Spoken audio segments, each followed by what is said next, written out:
सुप्रभात मध्य प्रदेश, आपके साथ मैं हूं ललित प्रजापति। शुरुआत करेंगे जन आशीर्वाद यात्रा की खबर से। बीजेपी की जन आशीर्वाद यात्रा आज मंडला और श्योपुर जिले से शुरू होगी। इस यात्रा की शुरुआत केंद्रीय गृह मंत्री, सहकारिता मंत्री अमित शाह करेंगे। मंडला में मुख्य कार्यक्रम महात्मा गांधी स्टेडियम में होगा। इस कार्यक्रम में बीजेपी के आला नेता शामिल होंगे। 3 सितंबर से बीजेपी 5 अलग अलग संभागों से जन आशीर्वाद यात्रा शुरू कर चुकी है। कल नीमच में राजनाथ सिंह ने जन आशीर्वाद रथ को रवाना किया था। आज मंडला और श्योपुर से मंडला श्योपुर में जन आशीर्वाद यात्रा दोपहर 2 बजे सीएम शिवराज, रेल मंत्री वैष्णव, भूपेंद्र यादव, प्रदेश के प्रभारी राव वो भी मौजूद रहेंगे। केंद्रीय मंत्री तोमर, सिंधिया, तमाम जो दिग्गज हैं वो इस यात्रा का हिस्सा बनेंगे। मंडला में मुख्य कार्यक्रम होना है महात्मा गांधी स्टेडियम में। बीजेपी के आला नेता इसमें शामिल होंगे। अलग अलग जगह से बीजेपी जन आशीर्वाद यात्रा निकाल रही है। कल नीमच में राजनाथ सिंह ने जन आशीर्वाद यात्रा के रथ को रवाना किया था। हमारे तमाम सहयोगी हमारे साथ जुड़ेंगे। किस तरह की तैयारियां, चाहे श्योपुर की बात कर ली जाए, मंडला की बात कर ली जाए, ये हम आपको बताएंगे। दोपहर 12:15 बजे से केंद्रीय गृह मंत्री का कार्यक्रम शुरू होगा। वीरांगना रानी दुर्गावती की प्रतिमा पर माल्यार्पण भी करेंगे और रथ को, जन आशीर्वाद यात्रा के रथ को रवाना करेंगे। किस तरह का ये पूरा कार्यक्रम रहेगा वो एक तरफ हम आपको दिखा रहे हैं। जन आशीर्वाद यात्रा में कौन कौन दिग्गज मौजूद रहेंगे। 12:15 बजे, दोपहर 12:15 बजे से ये पूरा कार्यक्रम शुरू होगा। वीरांगना रानी दुर्गावती की प्रतिमा पर माल्यार्पण के साथ मंडला और श्योपुर में जन आशीर्वाद यात्रा 10,000 किलोमीटर से ज्यादा की ये यात्रा होनी है। अलग अलग जगहों से एक साथ जन आशीर्वाद यात्रा निकाली जा रही है।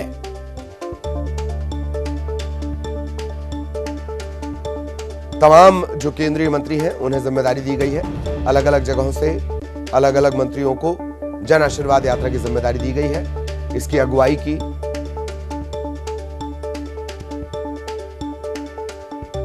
और केंद्रीय गृह मंत्री अमित शाह वो खुद मोर्चा संभाले हुए हैं, न सिर्फ मध्य प्रदेश बल्कि छत्तीसगढ़ में भी। तो आज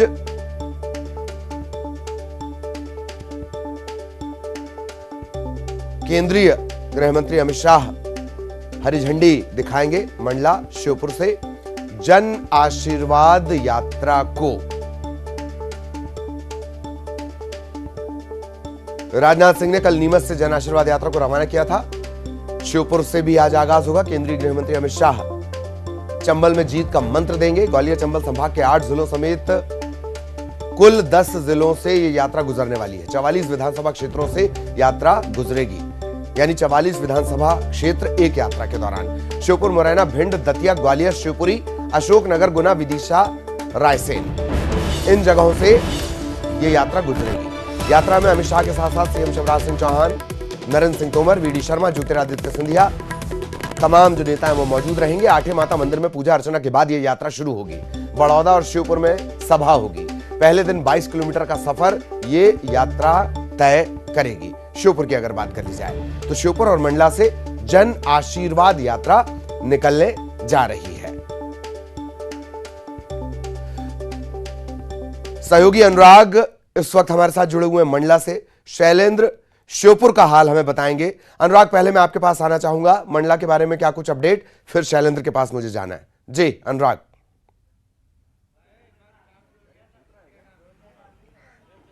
यात्रा के जरिए ज्यादातर विधानसभा सीटों पर पहुंचने की कवायद में बीजेपी जुटी है और सबसे बड़ी बात है कि मध्य प्रदेश के इलेक्शन में इस बार केंद्रीय मंत्री अमित शाह की रणनीति के तहत पार्टी काम कर रही है और खुद अमित शाह ने कमान संभाली हुई है। लगातार वो भोपाल से लेकर मध्य प्रदेश के दौरे कर रहे हैं, लेकिन आज महाकौशल में जो है केंद्रीय मंत्री अमित शाह की एंट्री होगी। मंडला में वो जन आशीर्वाद यात्रा को हरी झंडी दिखाने का काम करेंगे और एक आम सभा को भी संबोधित करेंगे। सबसे खास है कि चुनाव के पहले ये बीजेपी की जन आशीर्वाद यात्रा प्रदेश के बड़े हिस्से से होकर गुजरेगी और 2 करोड़ लोगों को टारगेट करने का प्लान बीजेपी ने बनाया है। यानी कि चुनाव से पहले 2 करोड़ लोगों तक अपनी पहुंच बनाने की कोशिश में बीजेपी है और इस यात्रा में न सिर्फ केंद्र के नेता बल्कि प्रदेश के बड़े नेता भी यात्रा में अलग अलग जगह शामिल होंगे। तो कोशिश इसी बात को लेकर है कि जन आशीर्वाद यात्रा के जरिए लोगों से कनेक्टिविटी को बढ़ाया जाए। इसके अलावा जो बीजेपी सरकार की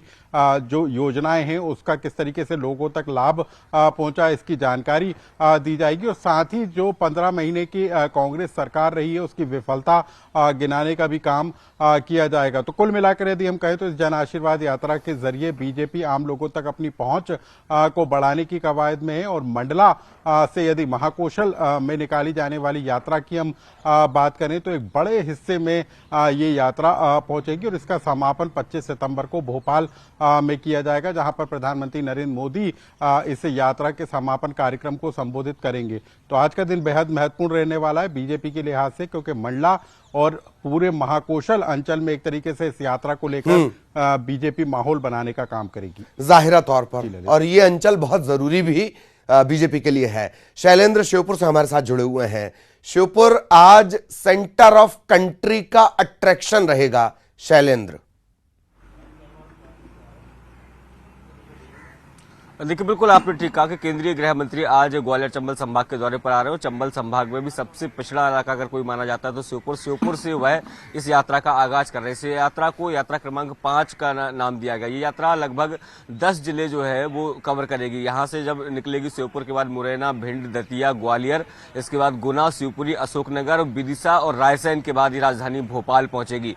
तो ये 10 जिलों के 44 विधानसभा क्षेत्र से ये यात्रा गुजरने वाली है, जिसमें से 34 विधानसभा क्षेत्र जो है वो ग्वालियर चंबल संभाग के क्षेत्र। ये वही इलाका है जो 2018 की अगर हम बात करते हैं तो बीजेपी के लिए नतीजे कुछ खास नहीं रहे थे, या ये कहें कि निराशाजनक नतीजे इस अंचल से सामने आए थे और यही कारण है कि इस इलाके पर पूरा फोकस जो है वो बीजेपी इस समय जमाए हुए और यही कारण है कि जब यात्रा जो निकल रही पूरे के पूरे 34 के 34 विधानसभा क्षेत्रों को यात्रा कवर करते हुए निकलेगी। चूंकि राजनीति का चाणक्य अमित शाह को कहा जाता है, जब वो यहाँ पहुंच रहे हैं तो निश्चित मानिए कि चंबल में जीत का मंत्र जो है वो आज यहाँ के मंच से वो देने वाले। इसके अलावा अगर बात करते हैं तो केंद्रीय मंत्री नरेंद्र सिंह तोमर हो या ज्योतिरादित्य सिंधिया हो, वो इस इलाके से आते हैं। तो ऐसे में जो जिम्मेदारियां हैं इन दोनों लोगों के कंधे पर ज्यादा है, क्योंकि इस इलाके से ज्यादा सीटें जीतना बीजेपी के लिए बहुत जरूरी है। क्योंकि सत्ता की चाबी जो है ये कहा जाता है कि जो ग्वालियर चंबल संभाग में जो पार्टी बढ़त बनाती है वो सत्ता पर काबिज होती है। हालांकि 2020 के अगर नतीजों की बात करूं तो बराबर पर दोनों पार्टियां खड़ी है।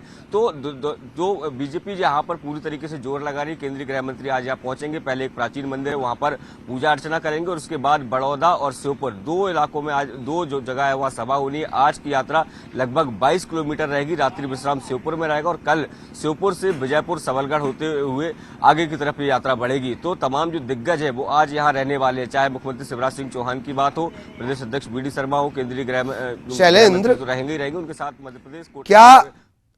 क्या ये भी माना जाए कि जब अगुवाई केंद्रीय गृह मंत्री कर रहे हैं तो जो सिर फुटअव्वल की स्थिति इन तमाम इलाकों में है, ज्यादातर इलाकों में सिर फुटअव्वल की स्थिति है।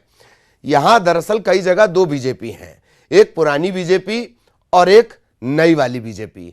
तो ये सिर्फ फुटअव्वल कम करने की कोशिश। शैलेंद्र,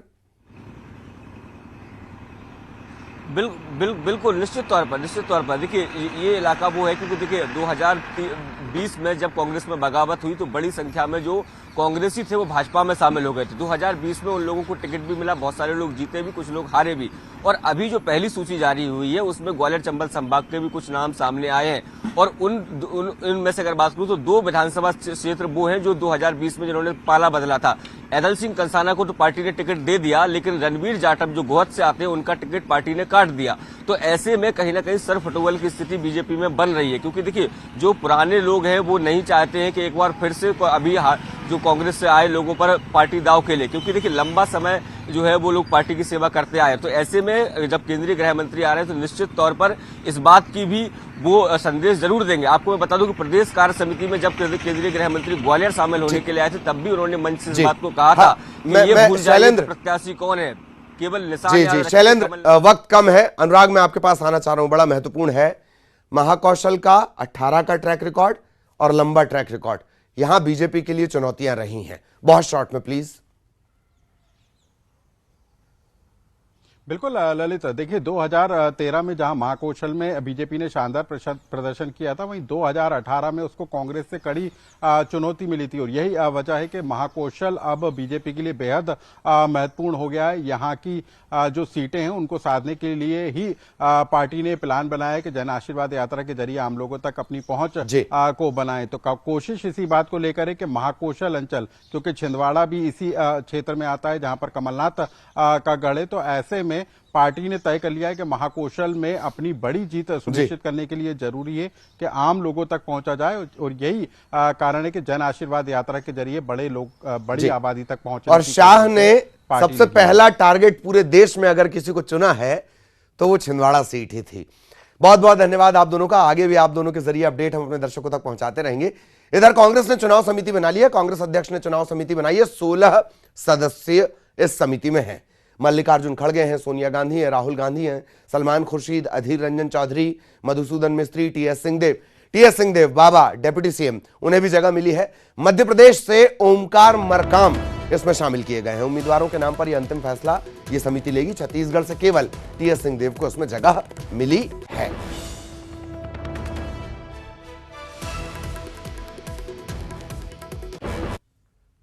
शिवपुरी विधायक और मध्य प्रदेश सरकार की कैबिनेट मंत्री यशोधरा राजे सिंधिया ने साफ कर दिया कि वो शिवपुरी से ही चुनाव लड़ेंगी।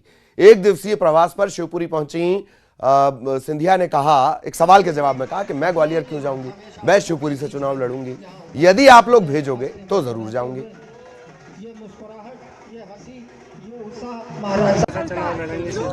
ग्वालियर क्यों जाऊंगी, आप मुझे भेजोगे तो फिर मैं जाऊंगी। पर इंदौर से बड़ी खबर, नौकरी दिलाने के नाम पर एक नाबालिग से गैंगरेप की वारदात को अंजाम दिया गया। गैंगरेप के बाद 15 साल की पीड़िता को झाड़ी में फेंक दिया गया। 3 युवकों पर दुष्कर्म के आरोप है। आरोपियों ने छोटी खजरानी से लड़की को उठाया,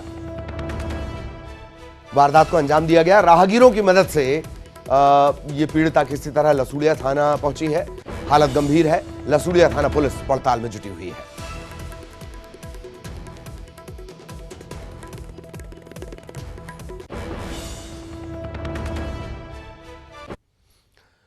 इधर शिवपुरी में एक नर्स ने मेडिकल कॉलेज में ही नींद की गोली खाकर खुदकुशी की कोशिश की है। नर्स लोकेश नामदेव ने अपने सुसाइड नोट में डीन समेत 4 लोगों पर प्रताड़ित करने के आरोप लगाए हैं।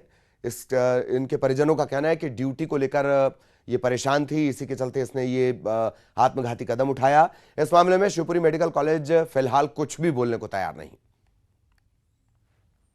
जॉब को लेकर मतलब उनको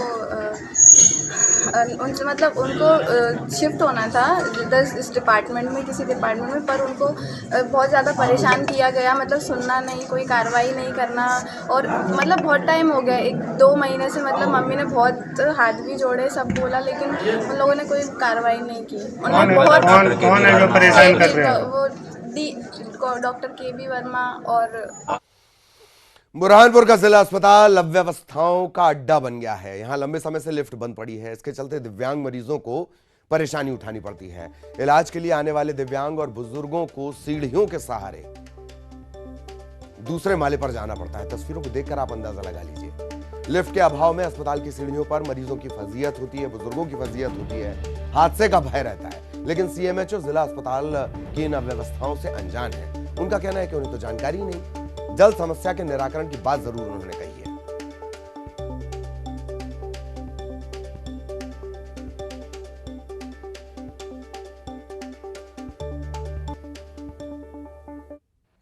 तो हमको सरकारी दवाखाने का मालूम दिया है, इसलिए हम यहाँ आए हैं। हमको चले जा रहा नहीं, लिफ्ट का पता मालूम नहीं, लिफ्ट का है ये पता नहीं। हमारे कमर में वो दर्द होता है, पेट में लेवल पे सूज है। एक्चुअली मेरे संज्ञान में आपके द्वारा लाया जाएगा, तो मैं सिविल सर्जन और आरएमओ से चर्चा करके शीघ्र ही लिफ्ट को चालू करवाने का प्रयास है। ठीक सर, वो कितने दिनों से लिफ्ट बंद पड़ी हुई है? यार ये civil surgeon actually civil surgeon proper जानकारी दे पाएंगे कितने दिन से है, ये तो मेरे को आपसे ही संज्ञान में आई जानकारी है। पर संज्ञान में आएगी तो मैं बराबर सिविल सर्जन से चर्चा करके आरएमओ से। खबर इंदौर से, जहां क्राइम ब्रांच ने पुलिस कमिश्नर बनकर इंदौर के थाना प्रभारियों को कॉल करने वाले युवक को गिरफ्तार कर लिया है। ओम सोनी इसका नाम है और मजाक में इसने सिस्टम को चेक करने के लिए इस तरह की हरकत कर दी। दरअसल आरोपी ने रविवार को चंदननगर टीआई मनोज मिश्रा को कॉल की, थाने आने को कहा। इसके बाद वो थाने पहुंचे। जब टीआई ने ये बात अफसरों को बताई तो पता चला कि बाकी के टीआई को भी कॉल आया है। नंबर चेक किया गया, नंबर भोपाल का निकला। इसके बाद क्राइम ब्रांच ने आरोपी को गिरफ्तार किया।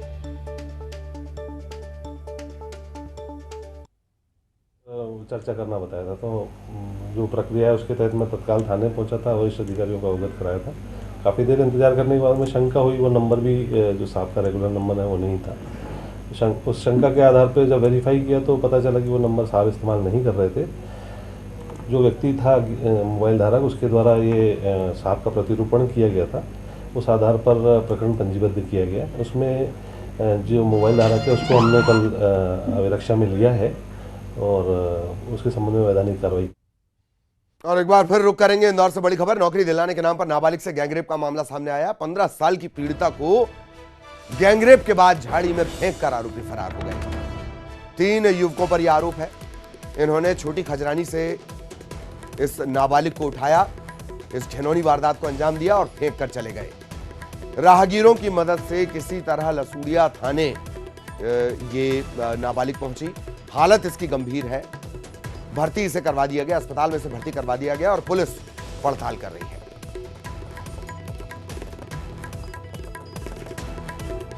इंदौर में हैवानियत का एक और मामला। सबसे साफ शहर में दाग लगने के सिलसिले लगातार जारी। गैंगरेप का ये मामला सामने आया। कल बदमाशों की पार्टी का वीडियो सामने आया था रशियन डांसर्स के बीच। इसी इंदौर से यह भी सामने आया है कि एक सजा याफ्ता जेल से बाहर निकल रहा है। जलसा हो रहा है, जश्न हो रहा है, रैली हो रही है। इसी इंदौर से यह भी सामने आ चुका है कि देर रात तक हंगामे के सिलसिले चल रहे हैं और अब गैंगरेप जैसी घिनौनी वारदात। सहयोगी मिथिलेश हमारे साथ जुड़े हुए हैं। मिथिलेश, क्या कुछ अपडेट इस मामले में, गैंगरेप मामले में?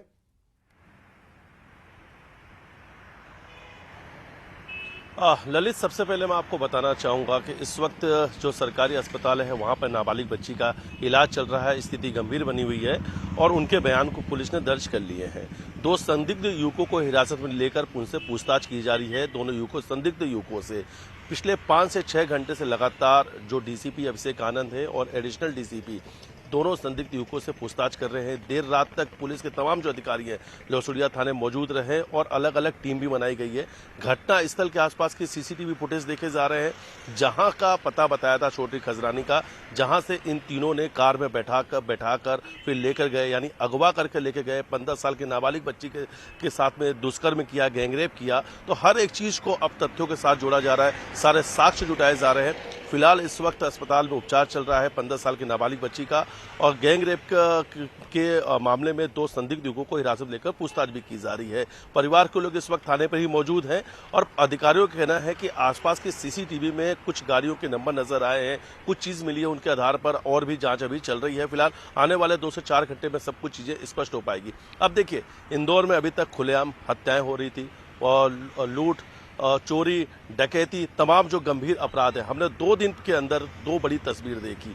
एक अश्लीलता के इंदौर की देखी, जहाँ पे खुलेआम गुंडों का जो पार्टी था, गुंडे का जन्मदिन का पार्टी था, तमाम गुंडे इकट्ठा होते हैं और अश्लील रसियन डांस किया जाता है वहाँ पर। उसके पहले हमने एक तस्वीर देखी थाना पंडरीनाथ का कबूतर खाने में क्रिकेट खेलने के विवाद में बात को लेकर विवाद होता है और देर रात आतंक मचाते हैं ये खुलेआम बदमाश, कुख्यात बदमाश, लिस्टेड बदमाश, और उसके बाद चाकू गोदकर हत्या कर देते हैं। और ये सब कुछ का जो वीडियो वो सामने आया हुआ था। अभी इंदौर की तस्वीर है, क्राइम का ग्राफ तेजी से आगे बढ़ रहा है, अब गंभीर अपराध लगातार हो रहे हैं और ये जो खुलेआम जो बदमाश है, गंभीर वारदात, बड़े हैरत की बात है मिथिलेश, पूरा ट्रैक रिकॉर्ड आपने गिना दिया, हम भी उसी का जिक्र कर रहे थे। ये बड़े हैरत की बात है कि 6 महीने बाद कमिश्नर प्रणाली को लेकर पुलिस वाले अपनी पीठ थपथपा रहे थे, ऐसे ट्रैक कम हुआ, ये ज्यादा हुआ, तो ये सब मिथ्या जी।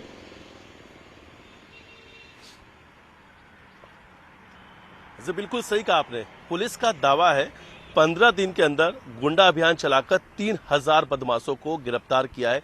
कई बड़ी कार्रवाई की है। अगर आपने बदमाश को गिरफ्तार किया है तो वो कबूतर खाना में जो बदमाश दिख रहे थे वो कौन है? वो सलमान लाला गैंग के लोग हैं, वो रिजवान लाला गैंग के लोग हैं, ये कुख्यात बदमाश हैं, ये लिस्टेड बदमाश हैं। इन सभी के ऊपर 15-15, 20-20 जो गंभीर अपराध के मामले वो दर्ज हैं। क्रिकेट खेलने की बात को लेकर विवाद होता है, हथियार लेकर आतंक मचाते रहते हैं, घंटों आतंक मचाते हैं, उसका हत्या कर देते हैं, लेकिन इनके खिलाफ बोलने वाला कोई नहीं था। और जहां पर इस हत्याकांड को अंजाम दिया जाता है वहां से चौकी महज 50 मीटर दूर थी, यानी चौकी 50 मीटर दूर और दूसरी तरफ क्षेत्र में आतंक मचा रहे थे बदमाश।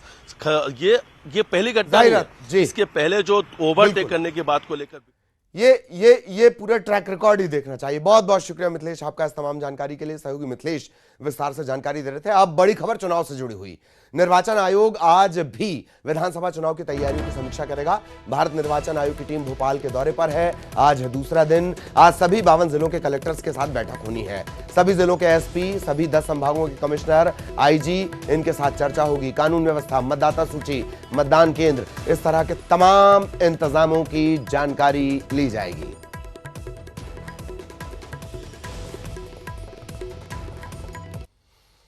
और अब 25 सेकंड में खबर। सनातन हिंदू को कोई खत्म नहीं कर सकता। नीमच में सीएम शिवराज का कांग्रेस पर प्रहार। राजनाथ सिंह ने जमकर की तारीफ, बोले देश की तरक्की में मध्य प्रदेश का बड़ा योगदान। महाकाल की शरण में सीएम शिवराज, मुख्यमंत्री ने की बाबा की विशेष पूजा। प्रदेश में अच्छी बारिश की कामना।